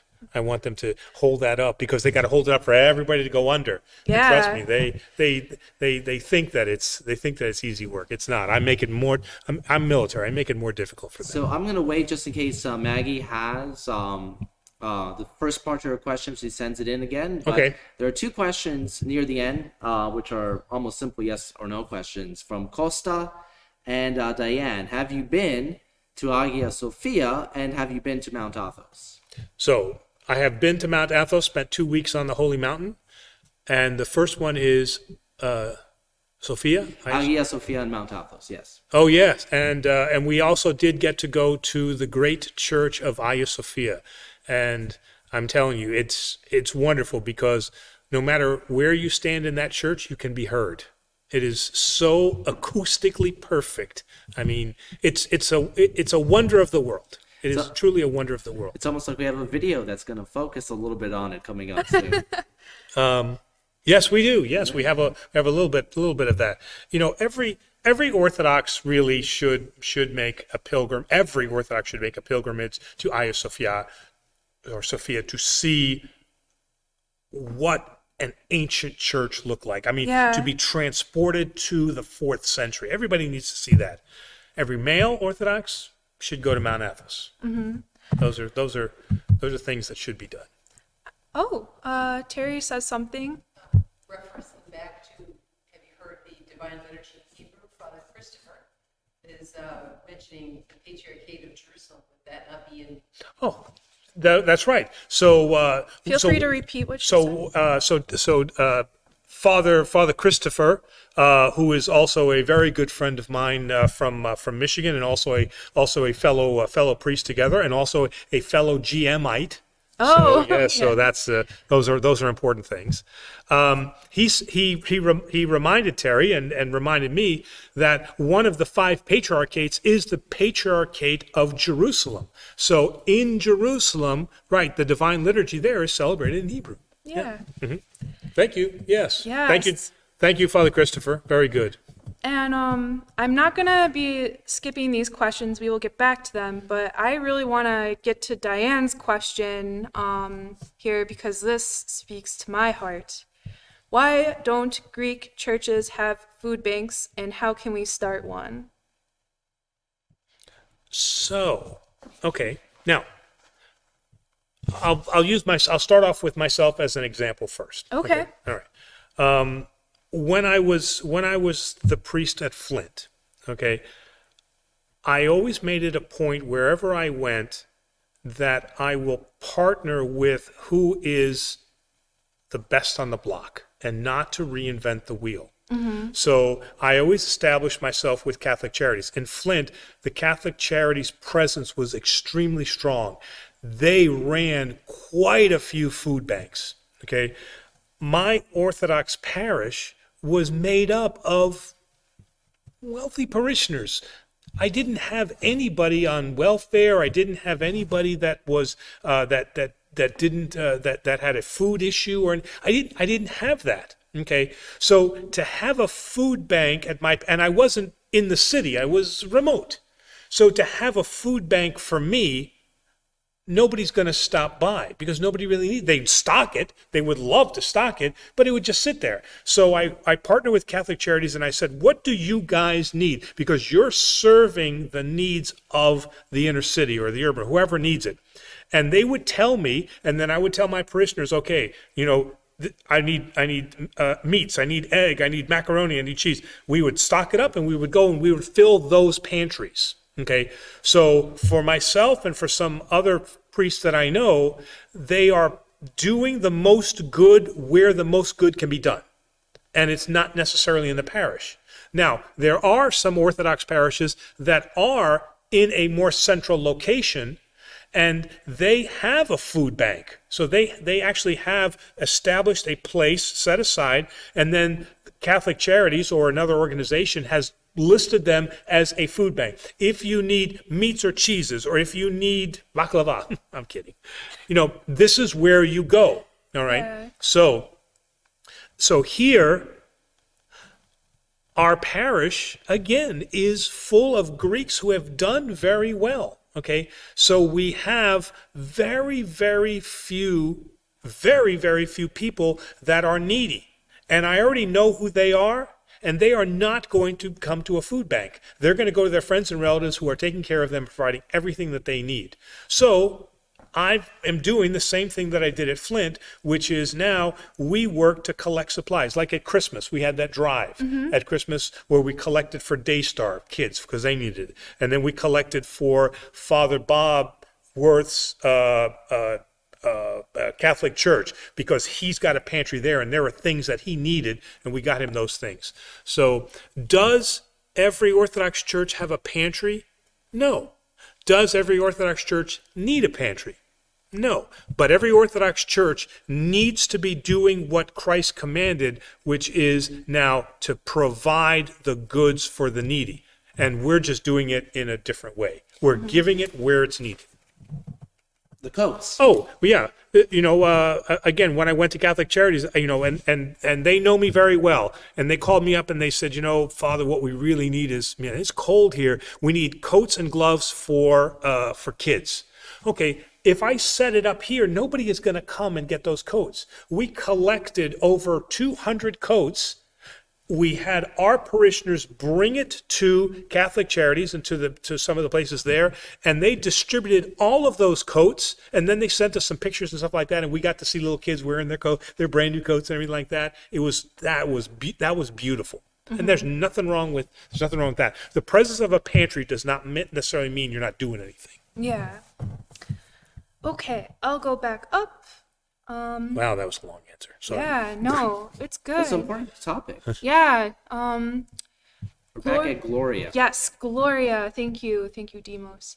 Also, Sadie says happy anniversary. So one more thing. So all of you that are listening, and especially if you're local, when you see our church advertising and saying we are doing a food drive for kids, or we are doing a food drive for Catholic Charities, or we are doing a clothing drive for X, that's your signal that if you'd like to help us in that way, keep your eyes open for something like that. Do we have something coming up?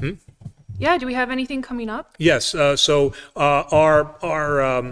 We do a Lenten project. We always do a Lenten project. Our outreach committee now is discussing that. And so there's a couple of things that they have on the table and what I'd like them to do is I'd like them to kind of sort it all out and then just come to me and say, here's what we would like to do. I don't want to be the person that says, here's what we're going to do. All I want to be is the person that says, here is what we should be doing, but then you guys work out the details. You come to me and you tell me what we should be doing. Shepherd. Yeah. There we go. Okay, so sorry to take you off track. You didn't hear her in this comment. Sadie joined. That's happy anniversary. Sadie. Oh, hey. Thank you, Sadie. Wow. She's another, she was one of our top dancers, our top Greek dancers in Flint.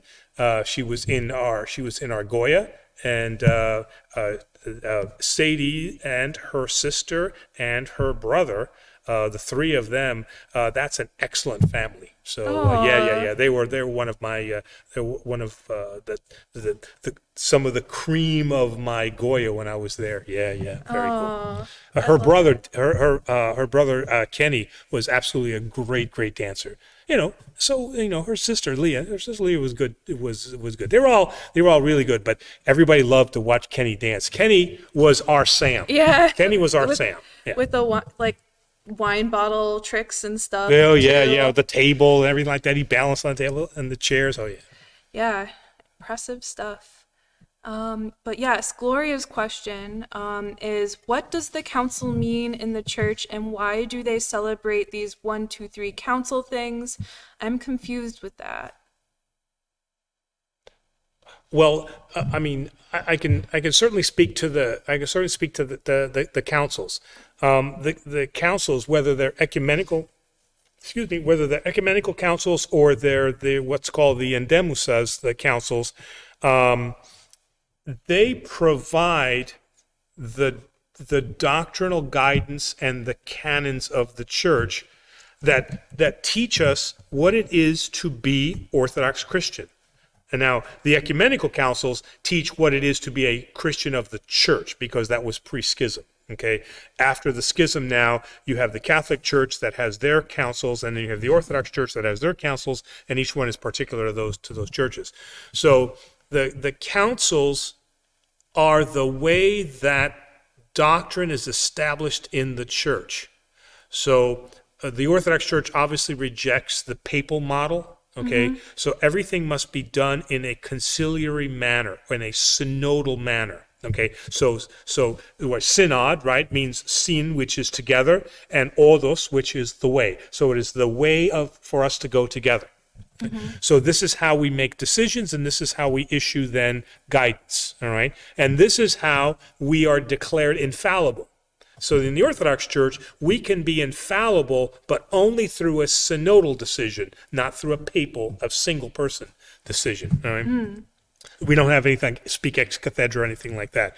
So those councils, that's why they're important. So there's nothing to be confused about, but they provide us the guidance.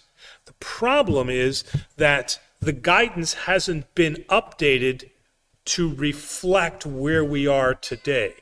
Okay, so for example, it says that a priest shall not be ordained before the age of 35. Well, we have a lot of priests that we ordain before the age of 35. A priest is not allowed to go to anything that has actors.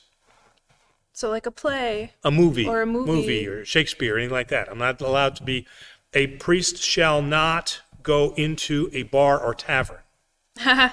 Okay, so some of these now have to be updated to reflect what is our current situation, and the problem that it causes is that if you ignore one, then you start ignoring the others, and some of those still are applicable today. But this is how the canons of the church and the obedience to the church is established. That is the details. If you want to think about it in the sense of it is what would be the Jewish equivalent of the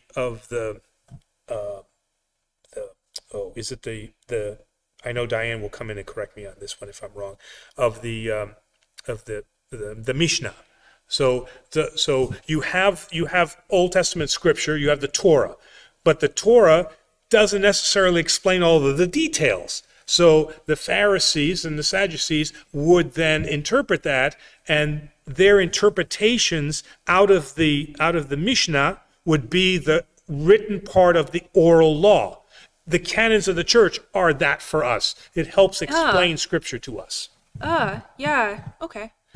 But yeah, so we're now directly up on the 20-minute mark, 20 more minutes left for our 2-hour segment. So are you ready to kind of do a bit of a lightning round? Lightning round, as fast as you can. Okay. yes, yes, yes. This is me being the mouthpiece for Demos. So blame him, don't blame me. Got it, okay. Anyway. Okay, so the next question is from Trench. I'll try to read it as fast as possible.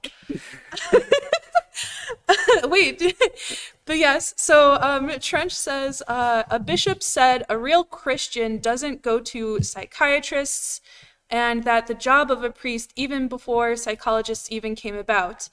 Even the Psychological Association admitted that priests help people more than they do for various reasons.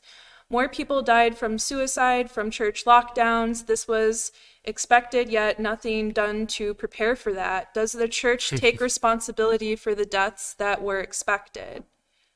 Well, okay, so I got to address the first part. The first part is the bishop said that people shouldn't go to psychiatrists, Christians shouldn't go to psychiatrists.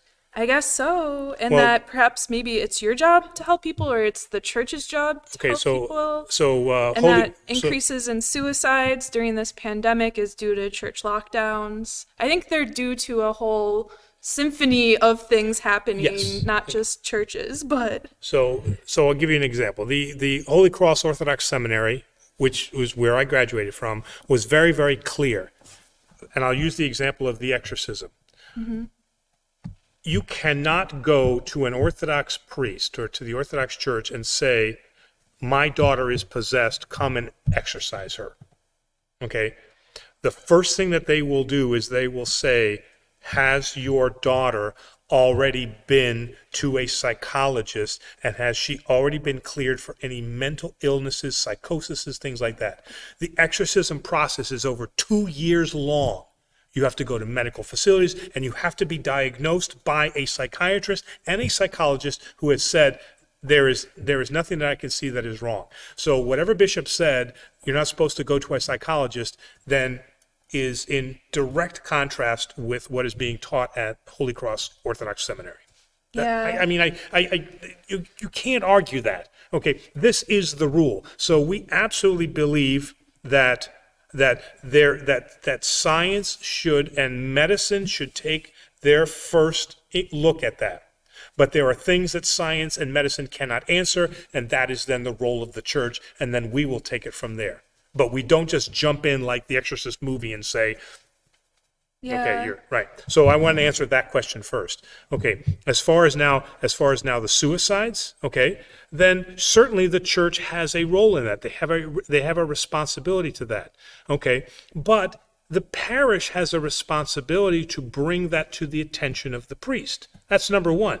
So unfortunately, in the suicide burials that I have done, it is the family that unfortunately says, well, we've known that he suffered for a long time, and it's really, and I guess we should have come to you. We should have said something to somebody, but we thought that, okay, so it's hard for the church to take responsibility if the people are not going to come. Now, it is the priest's role, as we were taught at Holy Cross Orthodox Seminary. We are triage. We have to understand that we are not medically trained professionals. So once I recognize something is wrong, I see you at coffee hour. I talk to you at coffee hour. That's my role, my job, to go around at coffee hour and talk to people. And then when I hear that people are depressed, and they and I just see, and then hey, you know what, they're not talking. And then if I discover that is clinical depression, then I need to recommend you. I need to say, hey, maybe that's, something, you need to look at that. I mean, I can see how depressed you are. It is not my role to say, I want you to come in my office tomorrow. We're going to do a psychoanalysis. No, that is dangerous. Yeah. That can lead, it's like a doctor operating who's never operated on a person before. And he's like, well, I'll read a book and it'll be, no, these are very dangerous things to do. Yeah. Yeah, Gloria laments here. Why is it so hard to find an Orthodox church that speaks your language? I'm sad. It's there. Gloria, it is there. It wasn't there before, but more and more people, as they are embracing their culture, are demanding that from the church. And like I said, the church is responding because my good buddy, he does it in Spanish. Actually, Father Christopher and I we're going to do we had the whole text and everything like that. We were going to do it in German. We were going to do the entire liturgy in German. Whoa. So we're doing that. I've got very, very good friends of mine, Romanian, who do the service in Romania. I'm trying to think of languages that are not necessarily Orthodox. Certainly, when I was in Korea, I listened to the service in Korean, which was kind of actually cool to kind of That hear is it in kind of Korean, cool, yeah. right? We have it in we have churches in Hong Kong, so in there you can hear it in now the language of Hong Kong is not Mandarin, right? Cantonese. Cantonese, Yeah, it is Cantonese, Cantonese, yeah. Cantonese. So we are doing this, but you have to have also a priest that is trained and willing to do that. As much as I would love to do a service in Cantonese, You that ain't can't. That ain't gonna happen. Okay, I'm not gonna spend that much time, but I'd be willing to do one. Like I said, I'd be willing to do one in German. I'd be willing to. I want to learn. I want to learn it in Spanish. I certainly want to learn it in Arabic. I'd like to learn some Arabic because now we have a couple of Arabic families. I'd like to do Holy God, Holy Mighty, Holy Immortal. I'd like to do that in Arabic. So there's certain things that the priest can do to at least bring a little bit of home to the people. They don't have to Yeah. do the whole thing. They don't want to hear the whole thing, but they want to hear a few pieces here and there. Yeah. Moving on in the chat. Oh, we get a shout out from Anthony Rosacos from South Carolina. Hi, Anthony and Donnie. I don't know if it's warmer there or not, but you saw Probably the warmer. the Carolinas have been getting beaten up. Yeah. I'm seeing those storms that are coming across the Carolinas there. So Yeah. Joshua Cook says, I'm in the process of becoming catechumen. Pray for me. I put a link to our website that might help you on that. oh yes, the online Yep. Okay. Yes, we are. We're. I finally got that up. Timos really helped me out with that. I've got all the content up there, but I have a few people right now that are going through the catechism, so we are doing a beta version. I've got a couple of people out there that are providing some great commentaries and catching some punctuation and mistakes that I made, one or two heresy mistakes that I made. So I'm beta Beta testing. I'm beta testing right now. There's some comments and stuff. I'm trying to get to some questions before the last 12 minutes are up. Mark Papa says, what is the Orthodox understanding of the third commandment, oh my God, and such things, or OMG? And we have a video for that. A couple of videos on that. So again, let's again, not being the third commandment, thou shalt not take the Lord God's name in vain. Come on. Terry's like, I don't know. Oh, hold up.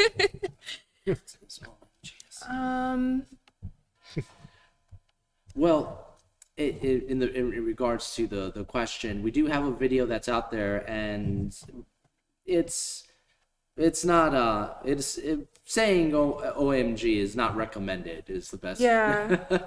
Oh, well, fourth commandment is do not take the Lord's name in vain. Third commandment, he said third commandment, right? Yeah. Third commandment, no graven images or likenesses. Oh boy, that's Uh-oh. where a misunderstanding of icons gets us in trouble, right? Okay? Because icons are seen by Protestants as graven images, okay? And you are showing the face of God, and therefore nobody has ever seen the face of God, so you're creating an idol. The Orthodox response to that is Jesus Christ became man. So the Son of God became man. So people did look upon his face, okay? We only represent the face of Jesus Christ. Now, again, we know that is not exactly what it is, but we can represent that because he was seen by others. He was fully human. Now, we have an icon in the back of our church here, and it shows the Ancient of Days, which is Jesus with God the Father, and he's got the long beard. That is not supposed to be shown in the church. That is a heretical icon, should not be shown. That is now That is a graven image. right. That's a graven image stepping on this. Okay, but so graven images and likenesses are those things that are portraying a divinity. All right, whether they're idolic or whether they're portraying God the Father. But what we are portraying in icons are people who were mortal, or Jesus Christ himself, who is being shown in his humanity. In his humanity. Yes, get into the questions. My lightning round is like, Yeah, it's okay. We're doing our best. Holy Trinity, yes or no? Oh my God. yes. Good answer. But Gloria has an interesting question here about can you convert on Mount Athos? Convert anywhere. Yeah. You can convert anywhere, right? She also asks if you have ever done an exorcism. I'm personally curious. I am not allowed as Who's allowed to as- do an we- exorcism? We have one priest in the archdiocese. One priest who's authorized to do exorcisms. No parish priest is allowed to do exorcisms. The Holy Cross Seminary is very, very clear on that. You are not doing exorcisms. You can bring it to our attention, and then we will investigate it. And it is, I don't want to hear commentary. It is very Yoda-like, okay? I don't want to hear commentary about all right, because you can't learn it from a book. You Yeah. got to learn it from Yoda, meaning that is a tradition that is passed on from a priest who has done it, who has experienced it, and he passes that on to his journeyman, apprentice, what Apprentice do you would want? be a good word. Or I guess so. Whoever is nominated. to His be- grad student? Yeah. I'm just kidding. And he usually picks that person, okay, because they're working together or he's been his assistant or something like that. So that tradition is not book learned. That tradition is passed on orally through experience, and that is very carefully controlled. So any exorcisms that we have to perform are done through the archdiocese. They're not even done through the metropolis. And any priest that is out there thinking that they have the power to take on Satan are suffering the sin of pride and stupidity. Wasn't one of the protesters at the Capitol supposedly exercising? Yes, I heard about that there was Yeah. some exorcism. I don't mean exercising. Yeah, not that kind of exercising, right? Oh,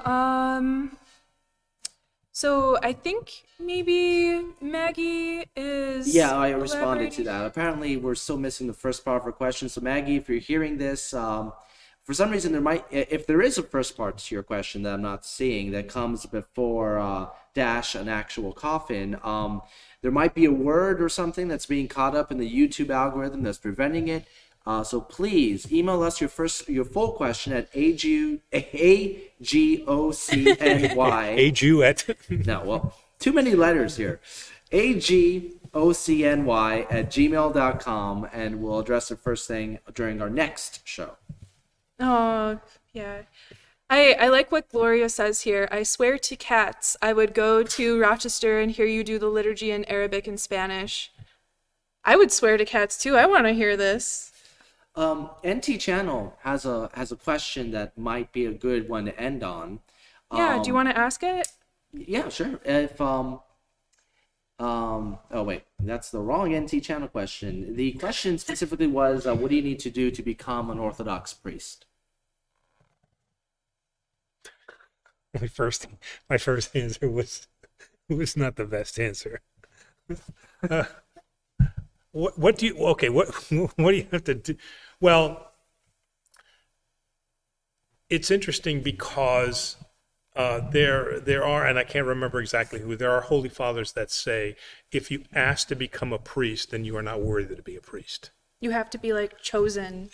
Right. Somebody should recognize in that. But where the church is very wary of people that go, I want to be a priest. Not in that, but I mean, little kids that say, or people's, my experience has been every male at one point in his life says one of two things. I want to be a priest. I want to be a pilot. every male on the face of the planet, as long as they know what those two things are, say, I've heard them say it, Father, I was thinking of becoming a priest. Or a You know, soccer player. Well, if they're Greek, yeah, soccer player, right, or Bolivian, right? Or I want to be a pilot. Those are the two things. Because if I tell somebody that, hey, I'm a pilot, they first thing they say to me is they say, I almost got my pilot's license. I wanted to be a pilot. If they see me with my collar, they say, Father, I was thinking about being a priest. Okay. So, and then usually those things don't go anywhere. And there's nothing wrong with that. There's nothing wrong with having the idea of that you would like to be a priest. But I would say that if you feel that inclination that you would like to serve the church more, then you should start to serve the church in other capacities. Start now, right? Yeah, you start as an acolyte, you start as a chanter, you start as a reader, you start helping out in the narthex, you start doing those things. The Orthodox Church is very, very clear and very, very strict on Jesus' words. Those who will be first should be last. You start from the servant position, because if you can't serve those positions, you just want to be priest just so that, people can kiss your ring or kiss your hand or whatever, and you to show off, look, I'm a priest. You have to come to it from a servant's position first. It's interesting because you never hear people necessarily saying they want to become a monk. I've got a couple of young people that have come to me and said that they're thinking about I've definitely thought of that personally Becoming myself. a monk. Well, a nun, actually. Yeah. I shouldn't have said that And on live here. But I've I've thought about it. no, and that's fine. There's nothing wrong with that thought. Yeah. Okay, but it can be sometimes just a passing thought, right? Yeah. It's something I've considered, but when I study the rigors of it, then I understand that is really not what God has chosen for me. Yeah, I feel like for me, I'd probably choose that path if I don't end up having a family or something. I think I don't know if that could be a mutual exclusive thing, or it has to be. Like, can you be a nun and be married and have a family? It's kind of, that one's kind of black and white. Either, Exactly. So, but I know of many, many cases where the woman has a profession, she has a family, she has a loving husband, and the kids grow up, the husband dies, and she goes to the monastery. honestly, She does. Yeah. And or something happens, and and unfortunately she is divorced, and she decides she's going to pick the monastic route. That is not uncommon for a woman to choose that role after her husband dies or the kids grow up, and she's always had it in her mind, but she wanted a family, so she had her family, and now her second part. I mean, in my sense, I mean, I wasn't, I don't think that I personally don't think that I would have been a good priest out of college. I wasn't smart enough. I wasn't old. Not that I'm very smart. I mean, I wasn't mature.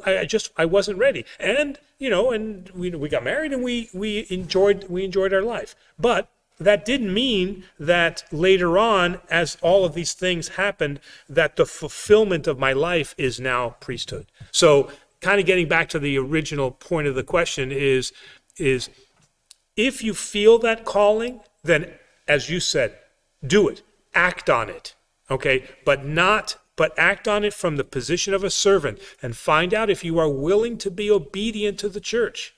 And if you're not willing to be obedient, you will learn very quickly, and it will be just, not the path that God's chosen for you.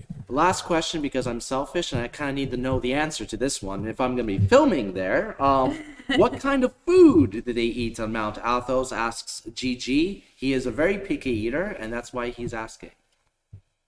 Oh, well, okay.